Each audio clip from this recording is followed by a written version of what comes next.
السلام علیکم ناظرین، آپ دیکھتے ہیں ہم لوگوں کے مسائل پہ بات کرتے ہیں اور معاشرے کی بہت سی بہنیں ہمارے پاس آتی ہیں اپنے مسائل کو لے کے، اور ہم ہمیشہ ایک پازیٹیو میسج ڈیلیور کرتے ہیں آپ لوگوں تک، کیونکہ جو ہمارے معاشرے میں ہو رہا ہے ہم اس کی نشاندہی اور عکاسی بھی کرتے ہیں۔ یہ بہن بڑی مجبور ہو کر ہمارے پاس آئیں اپنے مسائل کو لے کے، تو آئیے ان کے کیا مسائل ہیں ان کی زبانی جانتے ہیں۔ السلام علیکم۔ وعلیکم السلام۔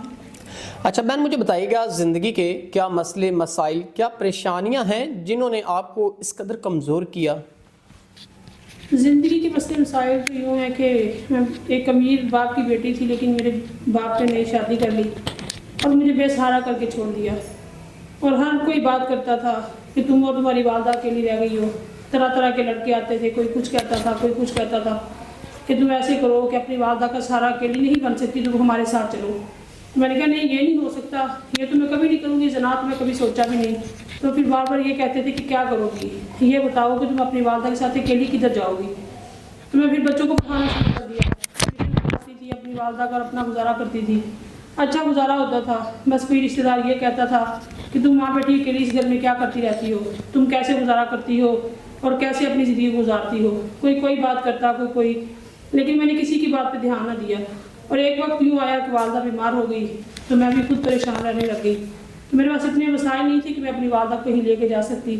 اسی پریشانی میں بس در بدر ہونا پڑا، اور باپ نے جب سے چھوڑ دیا تھا تو تب سے تو بس یہی تھا کہ زندگی بیکار ہو گئی ہے۔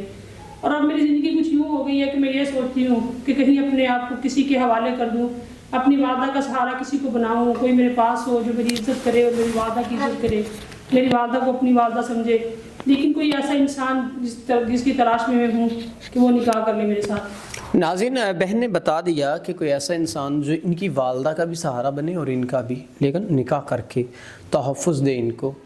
تو اس وجہ سے اور غربت کی وجہ سے یا باپ سے علیحدگی کی وجہ سے، باپ کے چھوڑنے کی وجہ سے ان پہ اتنے برے حالات ہیں کہ بیان نہیں کر سکتے، اور عمر بھی کافی ہو چکی، 40-42 کے قریب۔ تو اب یہ کیسے اپنے نظام زندگی کو چلانا ان کے لیے مشکل ہے، یہ بخوبی جانتی ہیں۔ تو ہم امید کرتے ہیں کوئی ایسا سنسر پرسن جو ان کے معاملات زندگی اور ضروریات زندگی اور ان کو تحفظ دے سکتا ہے تو وہ ان کے ساتھ نکاح کرے، تاکہ یہ ایک اچھی اور باعزت طریقے سے زندگی اپنی گزار سکیں۔ تو ہم امید کرتے ہیں کوئی نیک انسان ان سے نکاح کرے گا۔ تو اسی کے ساتھ اپنے میزبان نواب احمد کو دیجیے گا اجازت۔ خدا حافظ۔